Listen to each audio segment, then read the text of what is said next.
Well, good morning, Doxa Deo family. It's incredible to be together. And I'm seeing a few faces who slept late this morning for the Driekus du Plessis fight first before church. You're also welcome. Anyone who watched the fight this morning, just for practical reasons, he won, so we started the day off with a victory. Amen. Great, guys. We are in a very exciting series called His Glory, My Story, where we explore the idea of God's glory in the face of Jesus Christ and how that impacts my everyday life, my story that I live. And we're journeying through the book of Hebrews. So if you're following our Bible reading plan, we are again today preaching out of Hebrews chapter 2. And we're discovering this incredible idea that God is glorious and that impacts my everyday life. Before we get going, I want to ask you this. If you look in a mirror, what thoughts, what feelings are released when you look at yourself in a mirror? It's incredible to see people shopping. And whenever there's one of those doors that actually reflects back, I mean, everyone does it. Everyone just walks, and when they see a mirror, they walk a little slower. Usually, they would fix something in their hair. Anyone can relate with that? So the guys without hair, amazing. And then they would maybe sometimes just give one step back and then move forward. Anyone who wants to confess? Yes. You see, I think the worst mirror in the world is the one that they put up in a fitting room at a clothing store. Yes, thank you. I mean, you are so used to seeing yourself in your little mirror at home, and luckily we don't have full body-sized mirrors at home. We only have these small ones at where you brush your teeth in. And when you enter that fitting room at Mr. Price, it's as if you are introduced to a whole new being. And sometimes when you look at that person, you're thinking, I should maybe look in the mirror more often. Things have changed. They are exposing. They don't hide anything. They are brutal. Every wrinkle. I mean, the lighting in there. Like, just put in dimmer lights. Make it softer on us. But it's like bright light on you. You see everything. And then you walk out of there and you're thinking, well, I'm not going to look great in this, but I'm going to buy it anyway because the picture in the store looks nice. Anyone like that? We hate fitting room mirrors. Interesting thing about what we discover in this series is what Paul says in 2 Corinthians 3 verse 18. He says, as we look at the glory of God and our faces are not covered anymore, we see His glory as in a mirror, the Bible says. And we are transformed from one degree of glory to the next. Paul is saying that when you have a good look at Jesus, when you see His life, when you see His person, when you see His love for people, when you see His intention with your life, it's as if you see yourself in a mirror. And that image of Him is slowly but surely changing who you are and how you perceive yourself. Now, it's incredible because the Bible says that the Word of God is like a mirror. And James says when that thing is put up, it's sometimes the temptation is to look at it and to walk away and forget what you just saw. And how many times in our lives do we actually forget who we are and who we are created to be? I have a very interesting question this morning. There's a guy by the name of Freddie de Boer. He's a philosopher at Brooklyn College. And he wrote this incredible article called You Can't Fake It. And he starts, and I'm going to read from it, but he starts like this. I have been increasingly preoccupied by a basic question recently. Why is everybody such a wreck? Why, despite all the means for happiness and well-lived lives and positive vibes, are we still anxious and miserable? And then he gives a list. The first one, he says, we have this vast intellectual architecture telling us that physical attractiveness hierarchies are cruel and gendered and unfair, but we still care so much about being hot. And we judge each other about it, and all our academic papers and humanity seminars are entirely inadequate to end that. He says we've got political critique of the ways that notions of human worth are dictated by traditional inequalities of race and sex and class, and a set of political concepts like self-care that are designed to fight the negative effects of that.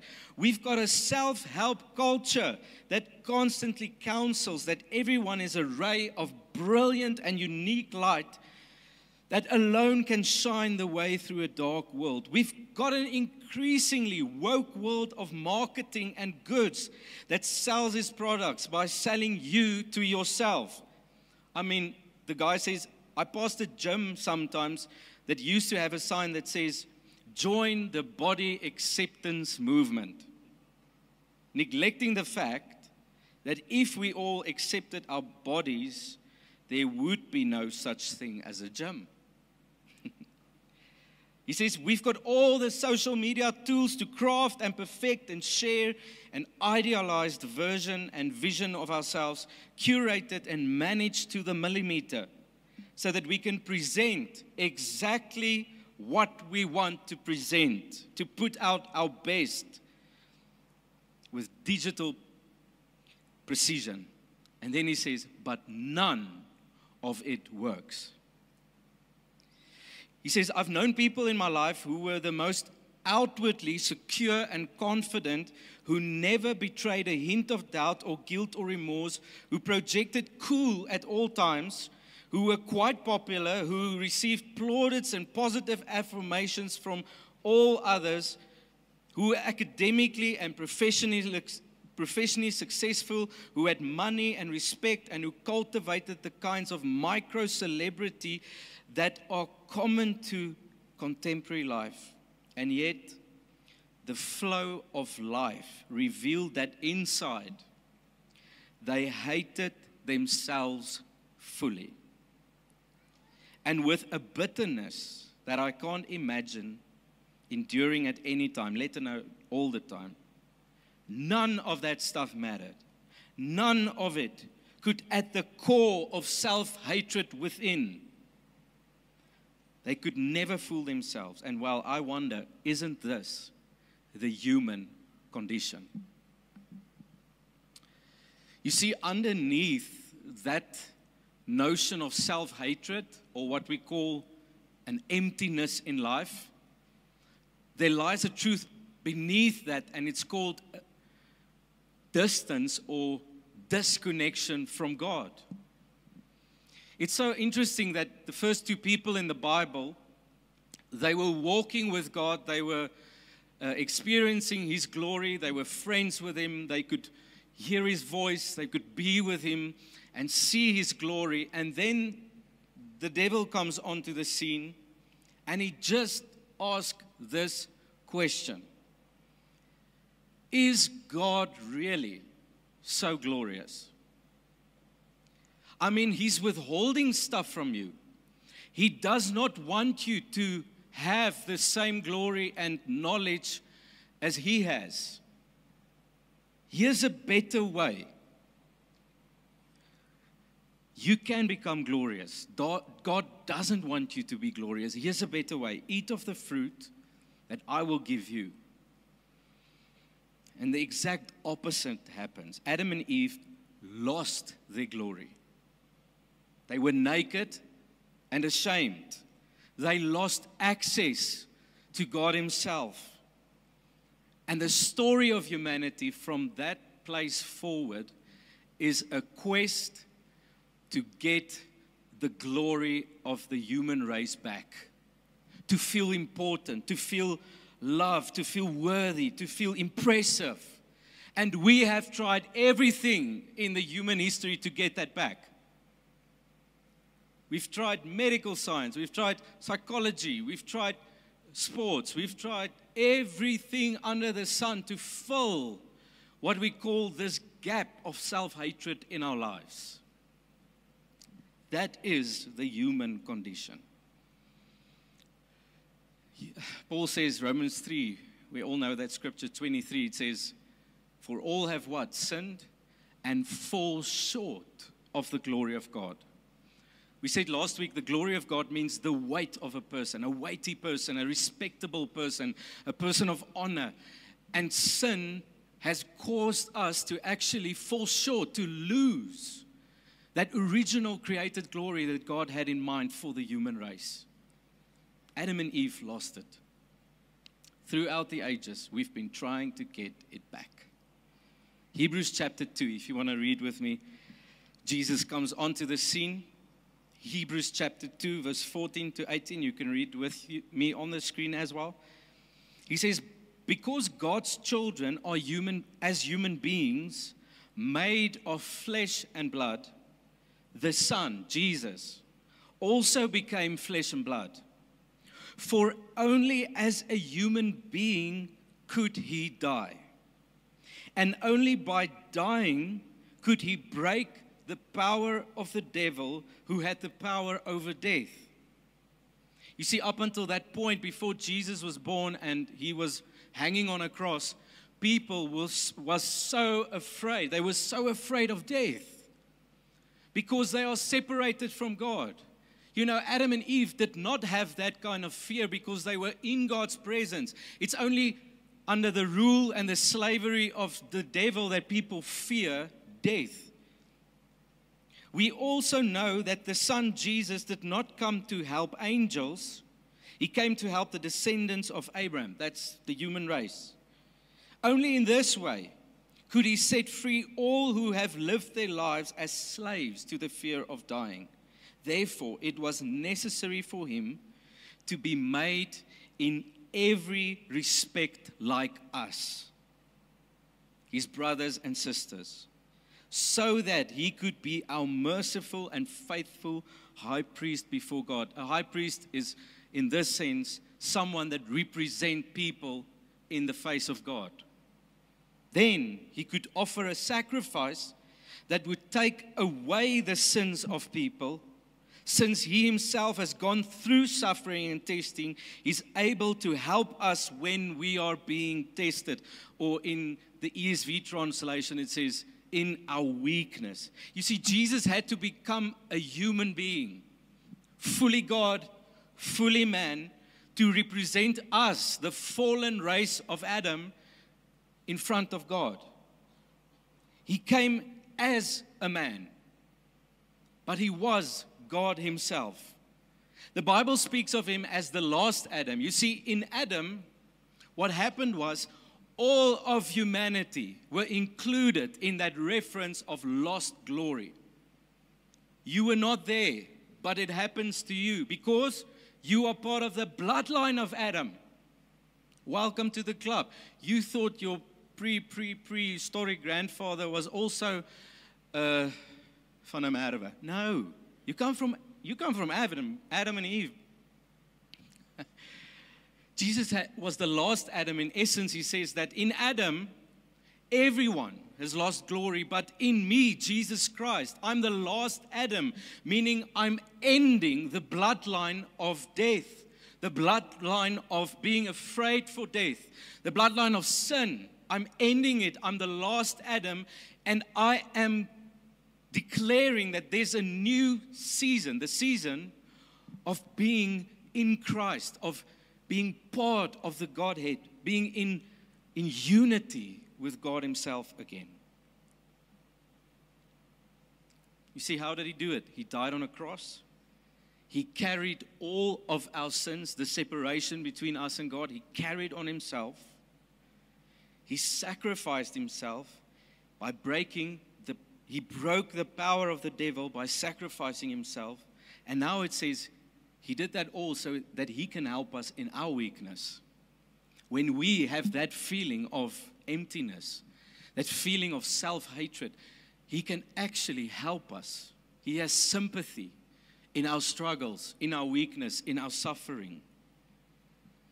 Because of that, what Jesus has done, we've sang it the first song, what he has done. This is what he has done.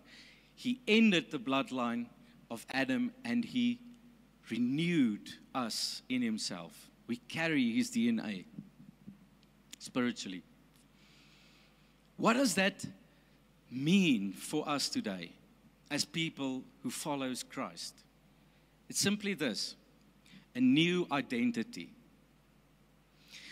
It's as if the world today is obsessed with identity. You have to deep down go into yourself, find out who you are, and then if you find that identity, bring it out in the open so that everyone can accept you and love you and affirm you, and then you have to work to keep that going. But in Christ, it says no. It's the only worldview that says identity is not achieved, it's received. We get an identity when we are in Christ. This little card, I love it that it's actually Charlize Theron's, and she's a male. That little card represents a few things of you. The first one, surname. What's your surname? Potgieter, Kok. It represents a lineage, a family that you belong to. Now, some of us has got incredible family trees. Where are you guys? You know, when I go up into the family trees, they were world shakers. They were rich and famous and glorious. Anyone like that? And now I live in Bloem, so I've disappointed the family tree. But most of us, and many of us, our family lineage or our family tree is full of sin, full of blood and guts, full of deceit, disappointment, hurt, pain, brokenness. In essence, it is what makes up our identity. Another thing that makes up your identity is your name. Now, I've got an interesting name, Eugene. And that's not a very famous name in South Africa, but it's got a beautiful, meaning. It means someone that is born with nobility. Yeah, so there were no kings in my family, so I don't know why, but here I am, born of nobility. What's your name? And maybe not your full names, that your parents give to you, but your name represents, in essence, who you are. When you say, I'm Eugene, it carries with it a story, a history, things that define me. What defines you? What makes you who you are? What gives you worth? What makes you glorious? That's what identity is. And so incredible, in Jesus, we receive a new identity. Read with me, Hebrews chapter 2, verse 10. It says, God, for whom and through whom everything was made, chose what? To bring many sons and daughters into glory. And it was only right that he should make Jesus, through his suffering, the perfect leader, fit to bring them into their salvation. So now Jesus and the ones he makes holy have the same Father. That's why Jesus is not ashamed to call us brothers. How amazing. How amazing.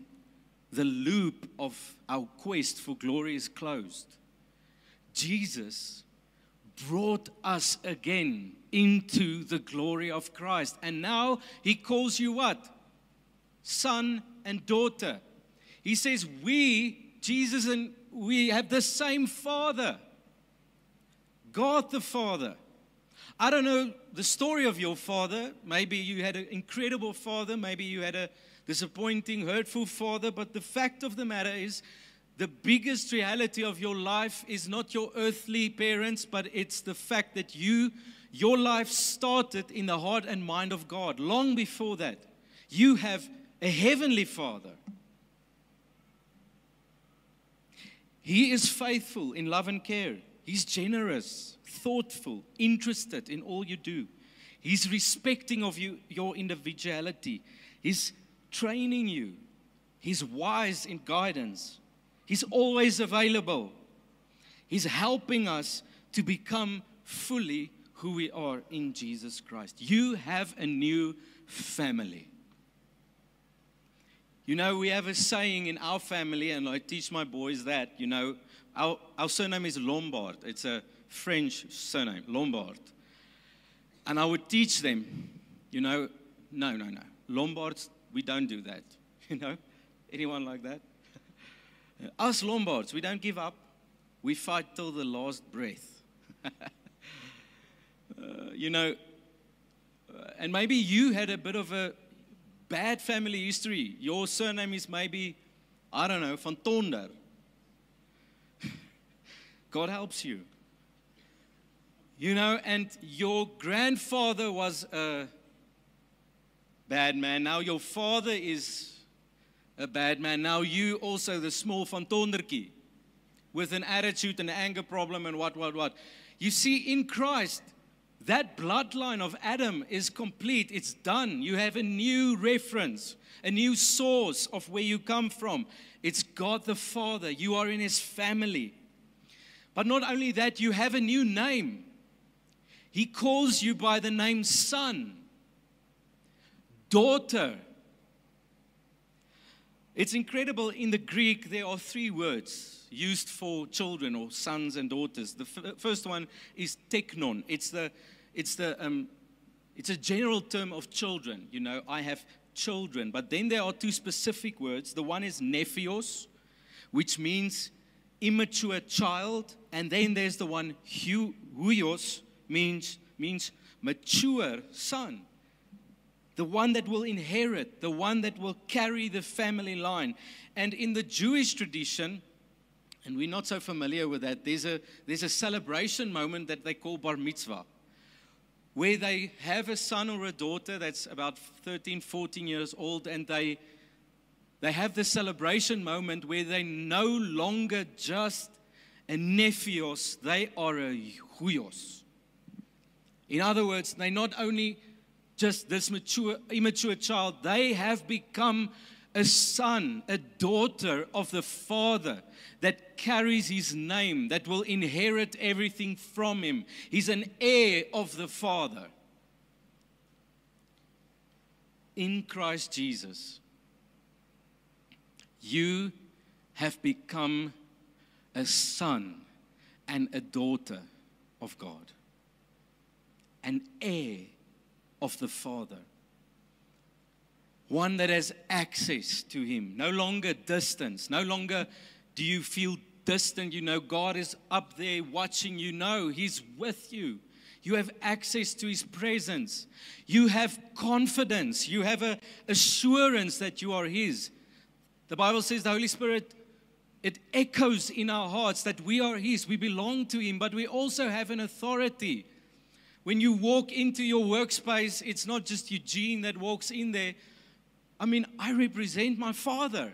He calls me son. I have His authority to bring love and hope in my environment. Last thing is, what defines you? Not only do you get a new name, a new heritage, a new bloodline, but what defines you then? Which mirror do you use to see who you really are? There are so many other voices in the world that would say, this is who you need to be, this is who you should be, this is not who you are. But which mirror do you use to actually define who you are? You see, in Christ,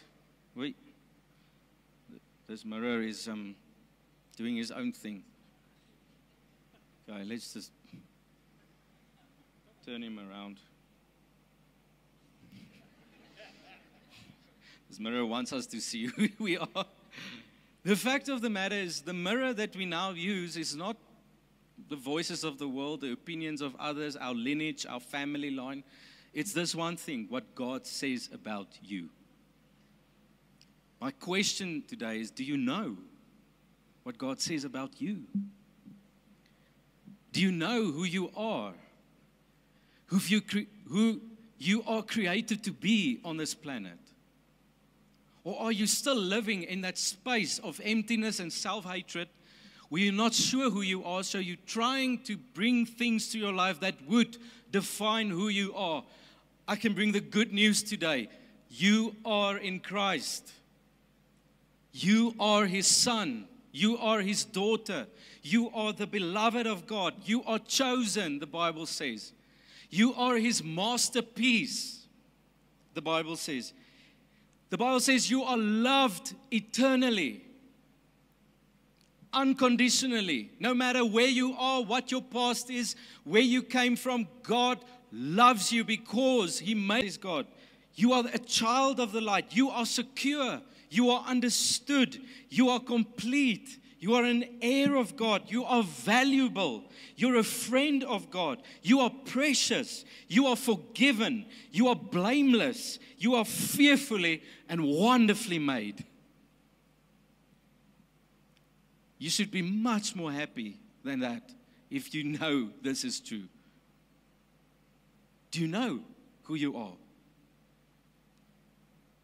Do you really know who you are?